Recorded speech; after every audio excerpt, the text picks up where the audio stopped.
Hello students, मैं अनिल और आज हम डिस्कस करने वाले हैं विद्युत द्विध्रुव के कारण निरक्ष पर स्थित बिंदु पर विद्युत क्षेत्र की तीव्रता तथा एक समान विद्युत क्षेत्र में विद्युत द्विध्रुव पर लगने वाला बल एवं बल आघूर्ण। तो सबसे पहले लेते हैं हम विद्युत द्विध्रुव के कारण निरक्ष पर स्थित बिंदु पर विद्युत क्षेत्र की तीव्रता। इससे पहले पिछले वीडियो में हमने अक्ष पर स्थित बिंदु पर विद्युत क्षेत्र की तीव्रता ज्ञात की थी विद्युत द्विध्रुव के कारण। आज हम ज्ञात करेंगे विद्युत द्विध्रुव के कारण निरक्ष पर स्थित बिंदु पर विद्युत क्षेत्र की तीव्रता। तो अक्ष और निरक्ष को हम पहले ही समझ चुके हैं कि विद्युत द्विध्रुव के दोनों आवेशों को मिलाने वाली सीधी रेखा को विद्युत द्विध्रुव की अक्ष कहते हैं और विद्युत द्विध्रुव के मध्य बिंदु से लंबवत गुजरने वाली रेखा को विद्युत द्विध्रुव की निरक्ष कहते हैं। तो आज हम निरक्ष पर स्थित बिंदु पर विद्युत द्विध्रुव की कारण विद्युत क्षेत्र की तीव्रता का परिकलन कर लेंगे। तो सबसे पहले थोड़ी छोटी सी एक ज्योमेट्री बनाते हैं। विद्युत द्विध्रुव कोई ए बी, विद्युत ध्रुव के ए बिंदु पर माइनस के क्यू आवेश और बी बिंदु पर ये प्लस क्यू आवेश। आप दोनों आवेशों का जो मध्य बिंदु है वो ओ मान ले। दोनों आवेशों के बीच की दूरी स्मॉल डी। तो ये ओ से ए तक की जो दूरी होगी वो d/2 होगी और ओ से बी तक की जो दूरी होगी वो शेष कितनी होगी d/2 होगी। ये विद्युत द्विध्रुव की कोई निरक्ष है। इस पर माना कोई बिंदु P है जिस पर हमें विद्युत क्षेत्र की तीव्रता का परिकलन करना है। बिंदु P को A से मिलाते हैं, इसी प्रकार बिंदु P को B से मिलाते हैं। ये जो दूरी है ये d/2 है। मान के चलो हमें r दूरी पर विद्युत क्षेत्र की तीव्रता ज्ञात करनी है, तो ये दूरी कितनी मान लेते हैं स्मॉल r। इस r दूरी पर हमें विद्युत द्विध्रुव के कारण विद्युत क्षेत्र की तीव्रता का परिकलन करना है। ये d/2 है, ये r है, ये r है, तो ये हो जाएगा आपका √r² प्लस के d²/4 समकोण त्रिभुज से विकर्ण हो जाएगा। इसी प्रकार से ये भी आपका कितना हो जाएगा r² प्लस के d²/4। अब ये हमारा PA बराबर के कितना है PB है। तो ये कौन है, यदि थीटा हुआ तो ये कौन भी कितना होगा थीटा होगा, क्योंकि हम जानते हैं समद्विबाहु त्रिभुज की दोनों भुजाओं के जो सम्मुख कोण होते हैं वो क्या होते हैं बराबर होते हैं। तो ये छोटी सी ज्योमेट्री है जो हमें बनानी है। आगे चित्र में AB विद्युत द्विध्रुव है जिसके कारण इसकी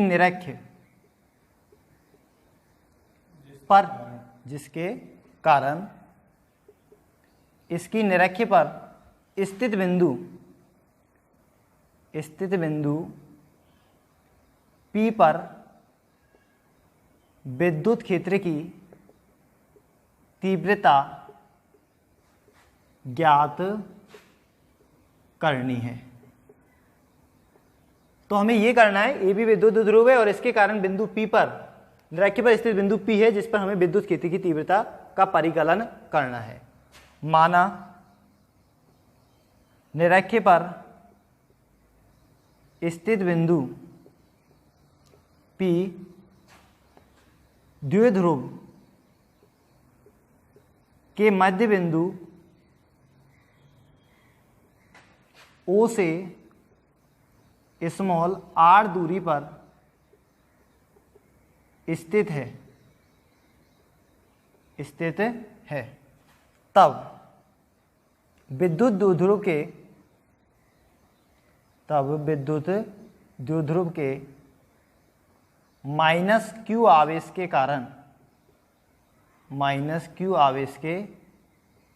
कारण बिंदु P पर विद्युत क्षेत्र की तीव्रता यदि माइनस q आवेश के कारण बिंदु P पर विद्युत क्षेत्र की तीव्रता ज्ञात करें तो विद्युत क्षेत्र की तीव्रता E1 माने तो E1 बराबर के होगा, क्योंकि हम जानते हैं बिंदु आवेश के कारण किसी दूसरे बिंदु पर विद्युत क्षेत्र की तीव्रता, जैसे मान के चलो कोई बिंदु आवेश है Q और इसके कारण हमें r दूरी पर विद्युत क्षेत्र की तीव्रता ज्ञात करनी है, r दूरी पर बिंदु P है, तो विद्युत क्षेत्र की तीव्रता होगी आपकी KQ/r²। इसी प्रकार यदि -Q आवेश के कारण हमें बिंदु P पर विद्युत क्षेत्र की तीव्रता ज्ञात करनी है तो कितनी होगी, KQ/K, बिंदु A की P से दूरी कितनी है, r² + के dy² बटे के 4, तो इसका होल स्क्वायर करेंगे तो ये आएगा √r² + के d²/4 का होल स्क्वायर। दिशा किस ओर होगी, क्योंकि -Q आवेश है तो इस ओर इसकी दिशा होगी, तो ये होगा आपका E1 वेक्टर यानी कि माइनस की ओर। तो इसकी दिशा होगी PA दिशा में, PA दिशा में।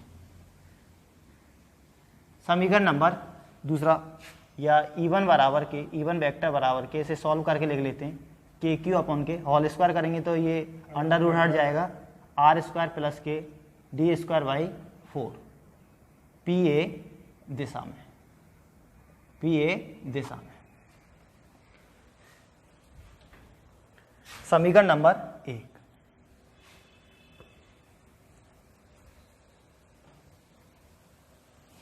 इसी प्रकार -Q आवेश के कारण कैलकुलेट कर ली। अब हमें +Q आवेश के कारण बिंदु P पर विद्युत क्षेत्र की तीव्रता का परिकलन करना है। इसी प्रकार विद्युत द्विध्रुव के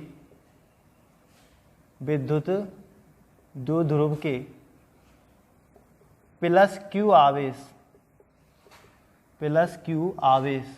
के कारण विद्युत क्षेत्र की, +Q आवेश के कारण बिंदु P पर विद्युत क्षेत्र की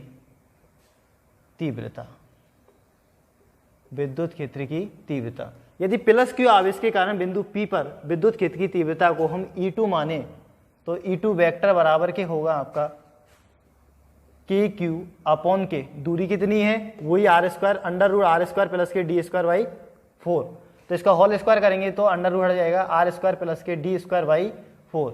दिशा, क्योंकि धनात्मक आवेश है तो धनात्मक आवेश में विद्युत क्षेत्र की दिशा क्या होती है, भार की ओर होती है, तो इसकी दिशा E2 की जो दिशा होगी वो किस दिशा में होगी, BP दिशा में, यानी B से P की ओर। तो E2 वेक्टर की जो दिशा है वो इस तरह से होगी, B से P की ओर, तो ये होगी BP दिशा में, BP दिशा में। अब हमने विद्युत द्विध्रुव के -Q आवेश +Q आवेश दोनों के कारण बिंदु P पर विद्युत क्षेत्र की तीव्रता का परिकलन कर लिया। एक के कारण आई E1 वेक्टर और दूसरे कारण E2 वेक्टर। अब ये कौन थीटा है और ये कौन थीटा है, तो ये दोनों कौन, क्योंकि ये क्या है, बहिष कोण है, तो हम जानते हैं कि त्रिभुज में जो बहिष कोण है वो अंतर्विमुख कोणों के क्या होता है, योग के बराबर होता है। तो ये थीटा है, ये थीटा है, तो ये कोण कितना होगा, 2 थीटा होगा। कितना होगा, 2 थीटा।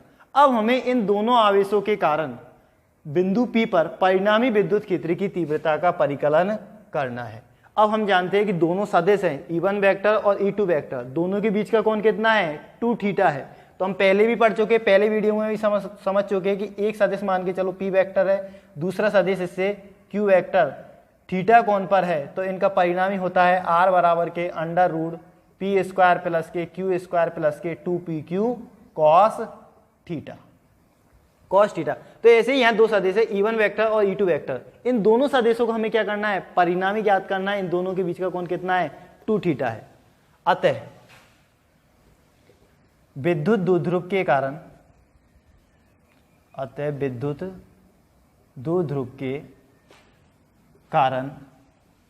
बिंदु P पर परिणामी विद्युत क्षेत्र की तीव्रता, यदि विद्युत द्विध्रुव के कारण बिंदु P पर परिणामी विद्युत क्षेत्र की तीव्रता को E माने तो E बराबर के आएगा आपका √E1² + के E2² + 2E1 E2 cos 2 theta, क्योंकि दोनों के बीच का कोण कितना है, 2 थीटा है। एक E1 है, दूसरा E2 है, तो P की जगह E1 मान लिया, Q की जगह E2 मान लिया, तो तो ये परिणाम ही आ गया ई बराबर के E1 स्क्वायर प्लस के E2 square plus 2E1 E2 cos 2 theta. अब हम समीकरण नंबर 1 और समीकरण नंबर 2 दोनों को देखें और इनका परिमाण निकालें। यदि परिमाण देखें तो दोनों का परिमाण क्या है? समान है, केवल क्या है? दिशा अलग अलग है, यानी कि मॉड E1 बराबर के मॉड E2, या ऐसे लिख सकते हैं इसको E1 square equal to E2 square. ये आपके क्या है? बराबर है। तो दोनों क्या है? E1 स्क्वायर और 2E1 E2। तो ये क्या आ जाएगा? इसमें से बाहर आ जाएगा, या पहले इसको मान पुट कर दें हम, क्योंकि E1 और E2 का मान है आपका KQ अपॉन के R स्क्वायर प्लस के D स्क्वायर बाई 4। तो ये आएगा आपका, मान रखेंगे इसमें, मान पुट करना है हमें। तो E1 का मान आएगा KQ R स्क्वायर प्लस के D स्क्वायर बाई 4 का होल स्क्वायर प्लस इसी प्रकार से E2 का मान KQ R स्क्वायर प्लस के D स्क्वायर बाई 4 का होल स्क्वायर प्लस 2। E1 का मान भी कितना है? यही है KQ R स्क्वायर प्लस के D स्क्वायर बाई 4। दोनों का मान सेम है, तो इसलिए क्या हो जाएगा? होल स्क्वायर ही हो जाएगा कॉस 2 थीटा। अंडर रूट में से KQ अपॉन के R स्क्वायर प्लस के D स्क्वायर बाई 4 क्या लेंगे? भार लेंगे। तो यह आएगा आपका KQ अपॉन के R स्क्वायर प्लस के D स्क्वायर बाई 4, और अंडर रूट के अंदर बचेगा आपका 1 प्लस के 1 प्लस के 2 कॉस 2 थीटा, या E बराबर के आएगा आपका KQ अपॉन के R स्क्वायर प्लस के D स्क्वायर बाई 4, और अंडर रूट एक और एक कितना हो जाएगा? 2 प्लस के 2 cos theta, cos 2 theta. Next इसके बाद है आता है E बराबर के KQ अपॉन के R स्क्वायर प्लस के D square by 4 under root दोनों में से 2, ये है आपका 2 प्लस के 2 कॉस 2 थीटा, 2 को कॉमन ले लेंगे तो ये बचेगा आपका 1 प्लस के कॉस 2 थीटा, या E बराबर के ये आएगा आपका KQ अपॉन के R स्क्वायर प्लस के D square by 4 under root 2। अब 1 प्लस के कॉस 2 थीटा, 1 प्लस के कॉस 2 थीटा बराबर के होता है 2 कॉस स्क्वायर थीटा। यहाँ लिखेंगे चूंकि 1 प्लस के कॉस 2 थीटा बराबर के होता है 2 कॉस स्क्वायर थीटा, या E बराबर के ये हो जाएगा आपका KQ अपॉन के R स्क्वायर प्लस के D square by 4 under root 4 cos square theta, या E बराबर के ये आएगा आपका KQ, इसमें से 2 बाहर आ जाएगा 2KQ कॉस थीटा अपॉन के R स्क्वायर प्लस के D स्क्वायर बाई 4। इसे देंगे इक्वेशन नंबर 3। अब समीकरण 3 में कॉस थीटा का मान कहाँ से? ज्योमेट्री से कैलकुलेट करेंगे। तो चित्र की ज्यामिति से त्रिभुज लेंगे हम यहाँ पर AOP, त्रिभुज AOP में, और त्रिभुज कैसा है हमारा? समकोण है। तो कॉस थीटा बराबर के होता है आधार बटे के कर्ण। अब देखते हैं हम त्रिभुज AOP में आधार और कर्ण क्या है। ये है आपका लंबवत है, क्योंकि लंबवत गुजरती है निरक्ष, तो ये 90 डिग्री का है। ये थीटा है आपका, तो थीटा के सामने वाली भुजा क्या होती है? लंब होती है, और 90 के सामने वाली भुजा कौन सी होती है? कर्ण होती है, और थीटा जिस पर स्थित होता है वो आधार होती है। तो आधार होगा आपका AO और कर्ण होगा आपका AP। तो ये हो जाएगा आपका AO अपॉन के AP, AO अपॉन के AP, AP। AO का मान है आपका dy2 और AP का मान है R स्क्वायर प्लस के under root R square plus के D स्क्वायर बाई 4। तो ये आ जाएगा आपका dy2 अपॉन के under root R square plus के D स्क्वायर बाई 4। ये मान कहाँ पर रखेंगे? समीकरण 3 में रखेंगे। कॉस थीटा का वो वाला मान यहाँ पे रखेंगे। तो ये मान समीकरण 3 में रखने पर, समीकरण 3 है हमारा E बराबर के 2KP 2KQ cos theta upon के आर स्क्वायर प्लस के डी स्क्वायर बाई 4। अब यहां पर हमें कॉस थीटा का मान रखना है। कॉस थीटा का मान है आपका डी बाई 2 अपॉन के under root R square plus के D square by 4।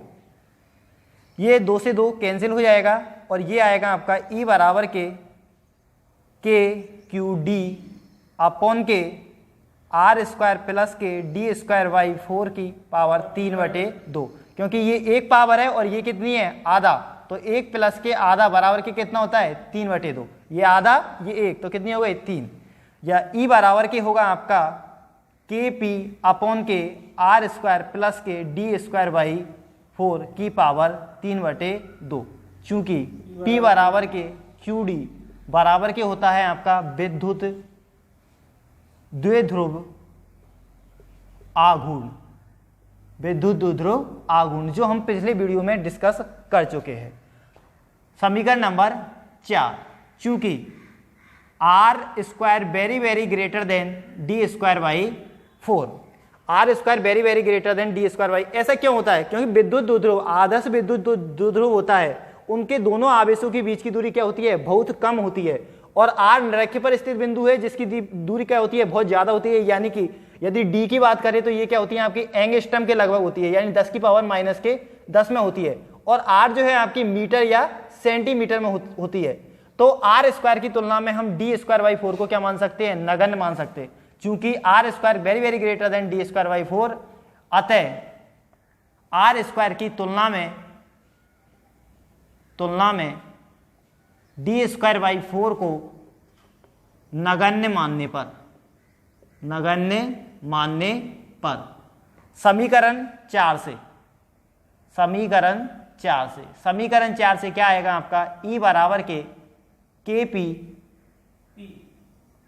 P upon के R square, D square by 4 को क्या मान लिया नगण्य मान लिया, की पावर 3/2, 2 से 2 कैंसिल हो जाएगा, तो ये आएगा आपका के पी अपॉन के आर क्यूब, तो ये हो जाएगा ई निरक्ष, यानी कि विद्युत द्विध्रुव के कारण निरक्ष पर विद्युत क्षेत्र की तीव्रता।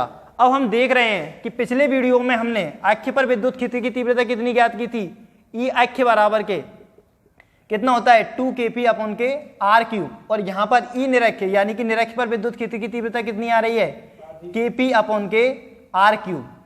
तो स्पष्ट है कि विद्युत द्विध्रुव के कारण अक्ष पर विद्युत क्षेत्र की तीव्रता निरक्ष पर विद्युत क्षेत्र की तीव्रता क्या होती है दोगुनी होती है, या फिर ऐसे कह सकते हैं कि विद्युत द्विध्रुव के कारण निरक्ष पर विद्युत क्षेत्र की तीव्रता अक्ष पर विद्युत क्षेत्र की तीव्रता की आधी होती है। दिशा की बात करें यदि निरक्ष पर, तो निरक्ष पर जो दिशा होगी विद्युत क्षेत्र की वो होगी आपकी इस दिशा में होती है, दिशा किस ओर आती है इस ओर, यानी कि +q से -q की ओर।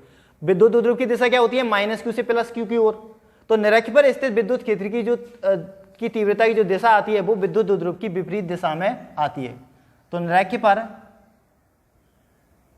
पर विद्युत क्षेत्र की तीव्रता की दिशा विद्युत द्विध्रुव की दिशा के विपरीत होती है।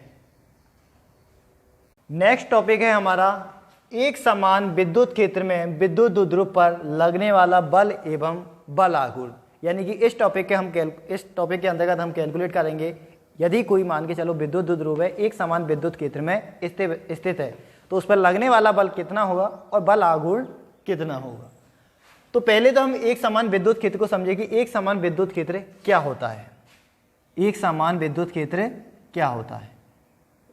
एक समान विद्युत क्षेत्र तो ऐसा विद्युत क्षेत्र या ऐसा विद्युत क्षेत्र जिसके प्रत्येक बिंदु पर विद्युत क्षेत्र की तीव्रता का मान क्या हो समान हो, प्रत्येक जगह विद्युत क्षेत्र की तीव्रता क्या हो समान हो, एक समान विद्युत क्षेत्र कहलाता है। एक समान विद्युत क्षेत्र की कुछ विशेषताएं हैं, वो विशेषताएं ये है कि एक समान विद्युत क्षेत्र में विद्युत बल रेखाएं, ये जो विद्युत बल रेखाएं वो क्या होती है एक समान दिशा में सीधी तथा समांतर होती है, तथा इन विद्युत बल रेखाओं का जो के मध्य में जो गैप है वो क्या होता है समान होता है।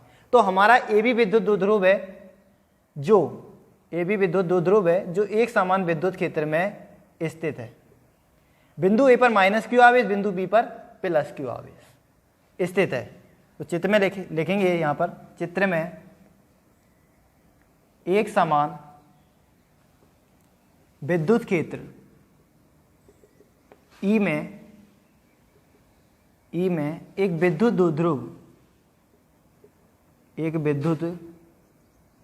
द्विध्रुव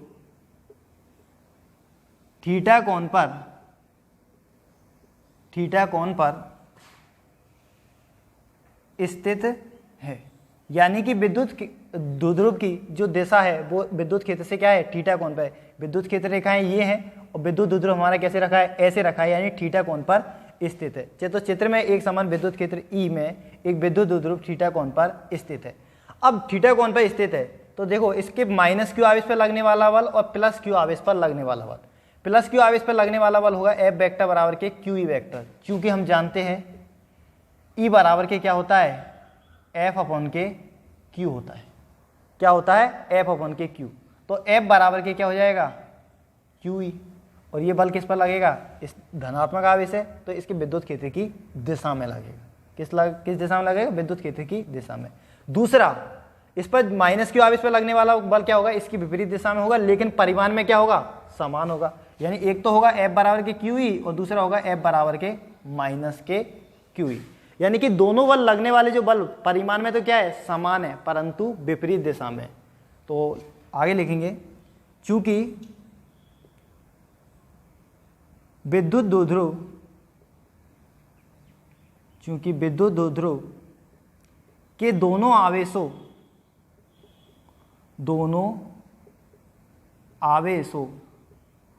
पर लगने वाले बल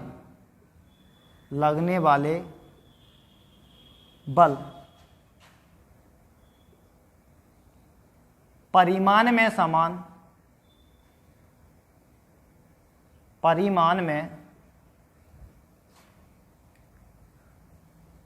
समान परंतु प्रकृति में विपरीत होते हैं। अतः एक समान विद्युत क्षेत्र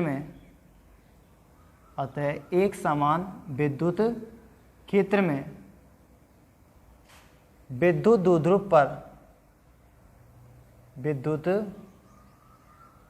द्विध्रुव पर लगने वाला कुल बल शून्य होता है।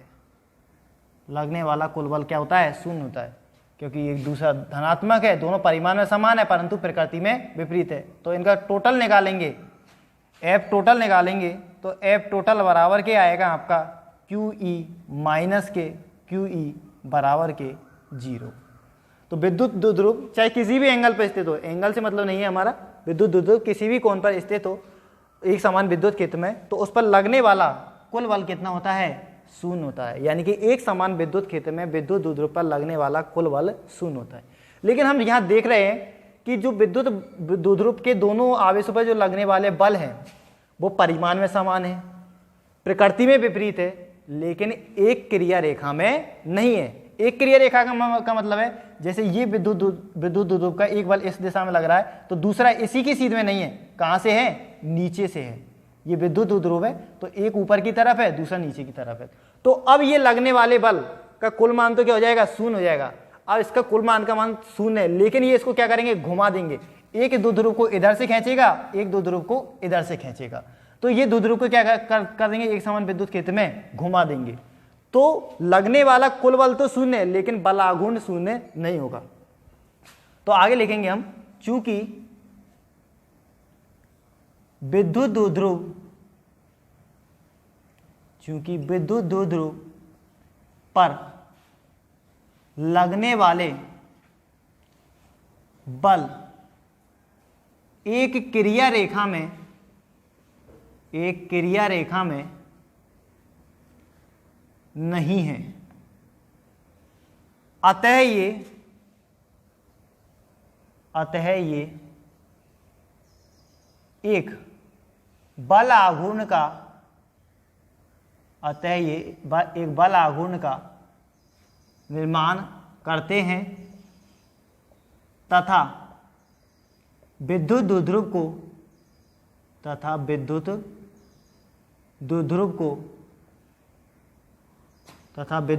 को घुमाने का प्रयास करते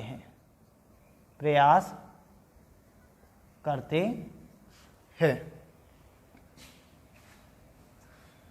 तो लगने वाला, अब हमें क्या करना है, बल आघूर्ण कैलकुलेट करना है। अतः एक समान विद्युत क्षेत्र में विद्युत दो ध्रुव पर लगने वाला बल आघूर्ण को हम जानते हैं किससे व्यक्त करते हैं, टॉ वेक्टर से व्यक्त करते हैं, क्योंकि सदिश राशि है। कैसी राशि है, सदिश राशि है। तो टॉ वेक्टर बराबर क्या होगा, बल इंटू के आघूर्ण भुजा, बल तो कितना है, एक आवेश पर लगने वाला बल लेना है, तो बल बराबर के कितना है, QE वेक्टर है इंटू के आघूर्ण भुजा क्या है हमारी, ये जो भुजा है, ये जो भुजा होगी वो क्या होगी, किसका कार्य करेगी, आघूर्ण भुजा का कार्य करेगी। इस बिंदु को क्या मान लेते हैं हम, बिंदु C मान लेते हैं। क्या मान लेते हैं, बिंदु C। तो चित्र की ज्यामिति से आघूर्ण भुजा होगी हमारी कौन सी, आघूर्ण भुजा का मतलब लंबवत भुजा होगी, वो क्या होगी, BC होगी। तो QE इंटू के BC टॉ वेक्टर बराबर के, इसको समीकरण नंबर 1 देंगे। तो चित्र की ज्यामिति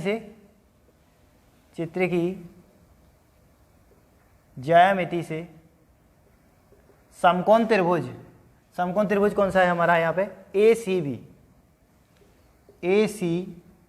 में अब हमको निकालनी क्या है, BC है। तो थीटा के सामने एक भुजा क्या होती है, लंब होती है, और हमें ज्ञात कौन सी भुजा है, कर्ण है। तो लंब बटे कर्ण के बराबर क्या होता है, हम साइन थीटा, तो साइन थीटा निकालेंगे इससे। तो साइन थीटा बराबर क्या होगा आपका, BC बटे के AB, या BC का मान है आपका, BC तो हमें कैलकुलेट ही करना है, BC बराबर के AB बराबर है आपका D। तो BC बराबर क्या आएगा आपका, D साइन थीटा। ये मान BC का, ये मान कहाँ रखेंगे, समीकरण 1 में रखेंगे। ये मान समीकरण 1 में रखने पर, समीकरण 1 में रखेंगे तो टॉ वेक्टर बराबर क्या आएगा आपका, QE vector cross D sine theta. तो ये आएगा आपका टॉ वेक्टर बराबर के Q इंटू के D बराबर के क्या हो जाएगा, P वेक्टर हो जाएगा, विद्युत द्विध्रुव आघूर्ण P वेक्टर, या इसको ऐसे लिखते हैं हम PE साइन थीटा, क्योंकि P वेक्टर बराबर के क्या होता है, QD होता है। तो P इंटू के E साइन थीटा, यानी कि टॉ वेक्टर बराबर हो गया PE sine theta. Vector form में लिखे तो इसको ऐसे लिख सकते हैं, टॉ वेक्टर बराबर के P वेक्टर क्रॉस के E वेक्टर, सदिश गुणनफल के रूप में। क्योंकि हम जानते हैं कि दो सदिश, यदि A वेक्टर है और दूसरी B वेक्टर है, तो उन दोनों का सदिश गुणनफल होता है AB sine theta.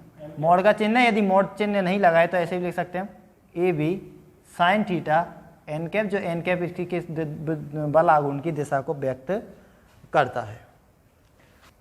Hello students, यदि आपको ये वीडियो अच्छा लगा हो तो प्लीज़ मेरे YouTube चैनल को लाइक करें, सब्सक्राइब करें और अपने दोस्तों को शेयर करें।